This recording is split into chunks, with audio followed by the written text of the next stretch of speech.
Good evening. India is a land of opportunity. In our generation, it is accepted wisdom that India is a growth market and a market where all managements apply momentum strategies to accelerate the performance of the business and to make sure that you create wealth for all the stakeholders. It is with that wisdom and that understanding that I accepted a role to come back to India and lead India's largest brewing company. But life, as they say, had other plans.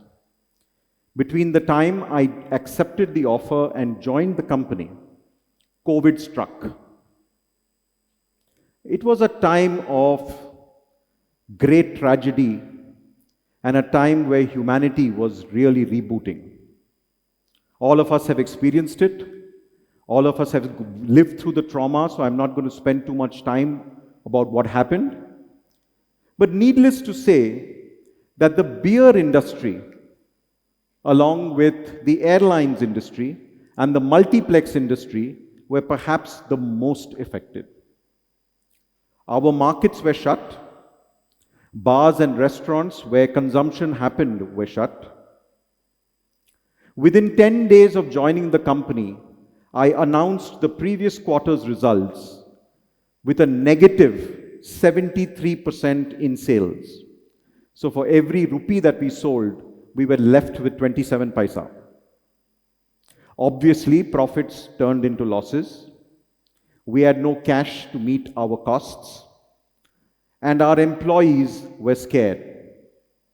We had 21 breweries spread across the length and breadth of India, remote locations, people looking for help to survive. It was what I could best describe as a new CEO's nightmare. The challenge was one of physical survival. The challenge was one of keeping the assets safe. We had a product called beer, which expires in 6 months. We had to make sure that we could manage the stocks of that product.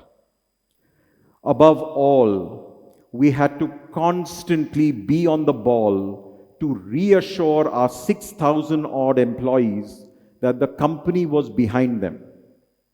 Behind them if they needed medical help, if they needed vaccines, if their families fell ill, they could get hospitals. You would all recall how difficult it was to do that in the first few months of the pandemic.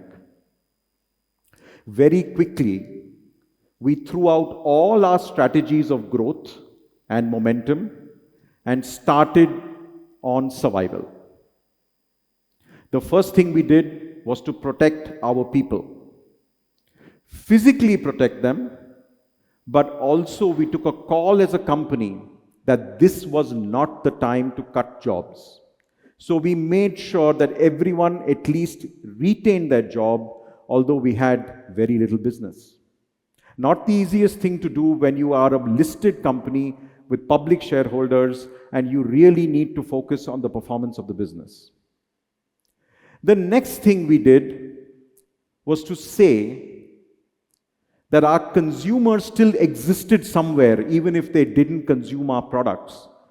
And we must continue to engage them. A number of campaigns were sort of run. And for the first time in the history of Kingfisher, the bird actually landed because it was safer to remain on the perch at home. Slowly, the wheels started moving. And as we all know, when someone is down, the world loves to kick them. So I started getting lots of questions about how people have permanently shifted from drinking beer because it's no longer available. And they will now prefer to drink, other spirits because that was what was available, where beer simply was not. My lesson number one in that pandemic as a leader was that I was responsible for keeping the faith, for making sure that everyone around, whether it is the employees, external stakeholders, the board of directors, believed that we were going through a temporary situation and this too shall pass. Coupled with this was the other lesson that as a company, you are no longer only making profit, you are actually a beacon of hope for all those people who depend on a large company for their survival, either through direct or indirect employment, or because they do business with that company. And as a leader, if you cannot provide that beacon of hope for everyone, however you feel inside, you're not doing your job. And as I said, gradually the situation turned. We started to see business coming back. But then we had a new problem. Most of our customers, who were bars and restaurants, were financially weak and were almost on the verge of bankruptcy. So even if the market was improving, if COVID was receding, there were no customers left to buy. They didn't have money. So we had to re-strategize our business. And we had to invest in our partners' prosperity. And one of the biggest lessons I learned during that phase is that how do you invest in your partner's prosperity? Our learning was that rather than give away money to people, we must do what we do best. We had learned a lot about safety in our own plants during COVID. We applied that learning now in bars and restaurants. What we did was, we made sure that every restaurant, every bar, every hotel had a number of assets that could actually give people the assurance that it was a safe place to go. So whether we are talking face masks, we are talking hand sanitizers, we are talking table separators, all of this to give the impression that, hey, you are now coming into a safe space. And then the second thing that we did is what we do best, which is to activate these bars and restaurants and start driving traffic back into those places. So rather than give away money, we invested in what we do the best so that our partners could almost be recapitalized. And then there was a silver lining. As we reflected as a leadership team, we said, this is probably the only time in the history of a listed company that there is no performance pressure. Nobody expects us to perform. Nobody is now asking us what your sales numbers are, what your cash flow is looking like, what your profits are. The assumption was that it's all bad. So when things are that bad, the silver lining is you can actually re-strategize the business. You can take complete time out and build back the company from first principles. You are no longer caught in the humdrum of the decision you have to take here and now to manage this quarter's results, which is published, about a month after the quarter is ended.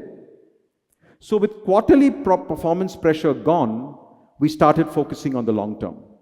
How did we see beer as a category evolve in the next 5 years?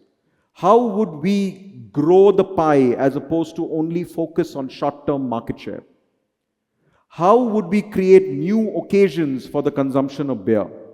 How would we diversify our customer base from being primarily a men-only product to a product that can be equally consumed and loved by all? These are not things that you can normally do so strategically in the humdrum of your quarterly performance cycles. And we really invested the time to do that. And what I'd like to believe is that the work we did during those crisis-hit times really stood us in good stead when finally COVID started disappearing. So if we look at 2022, there was, of course, revenge consumption. It will be very arrogant of me if I do not acknowledge the impact of revenge consumption, which meant people were denied of something for so long, they actually wanted to consume more of it. And I think all of us have done it, right? We've all been on airlines that have more people than seats. We've all been in multiplexes more times than we want to go. But yeah, so we had the impact of revenge consumption, but equally, we were able to grow the market. Equally, we were able to diversify our consumer base. Equally, we were able to launch products that took us to new usage occasions. And as a result of that, in the year 2022, our sales were the best ever in the history of the company. So we went from survival to acceleration by reinventing the business in the short span of maybe 25 months. And to me, that was an equally good lesson that when the chips are down and you invest behind what really matters, the results will flow.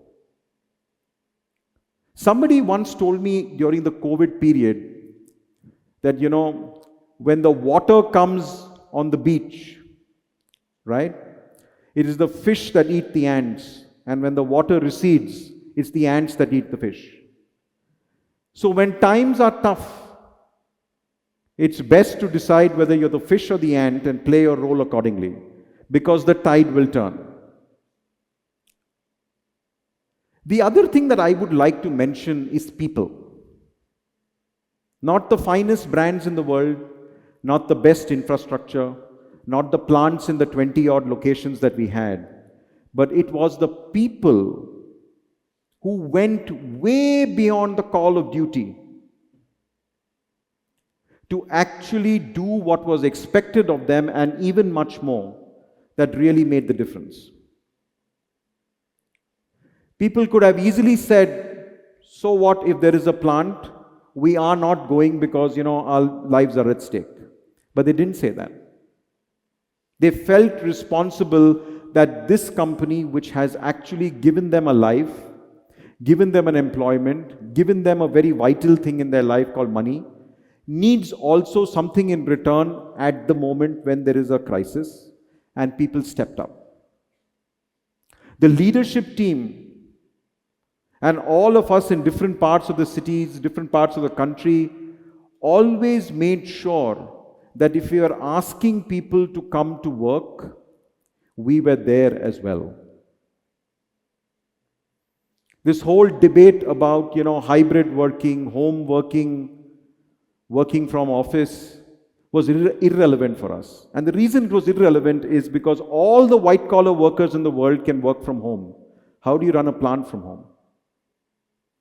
How do you lift the cartons of beer from home? How do you switch on and switch off the machines? How do you maintain them?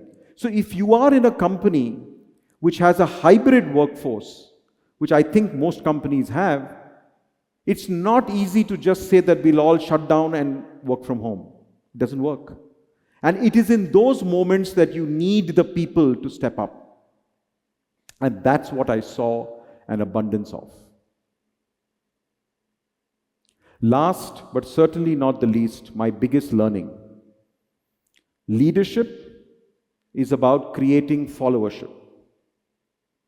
You can be the best leader in the world in your mind. If nobody is following, there is nothing. And in order to create followership, the thing that matters the most is authenticity. Does your team actually believe you? Do they actually believe you have their best interest in heart? Are you doing selflessly for the greater cause what needs to be done, or do you have a political agenda in mind? If you crack the code on authenticity, and I was delighted actually a couple of days ago to read that authenticity has become the word of the year. But if you get this right, I think people will follow you to the moon and back. And we needed, quite honestly, people to do things that they had never done before in a period which had never been experienced by the world before. So in a world of filters, where all of us are on social media trying to put out the best version of ourselves, my offering to this group is to stay authentic.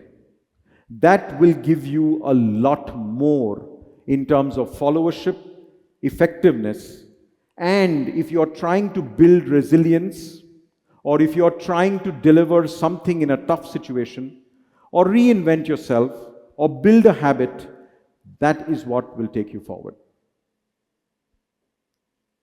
I'm really proud of the results that we delivered as a company 3 years or 2.5 years after the onset of COVID. None of that would have been possible without all the people who went out of their way. And I hope that my little story this evening will inspire you in your own journeys. Thank you. Thank you very much.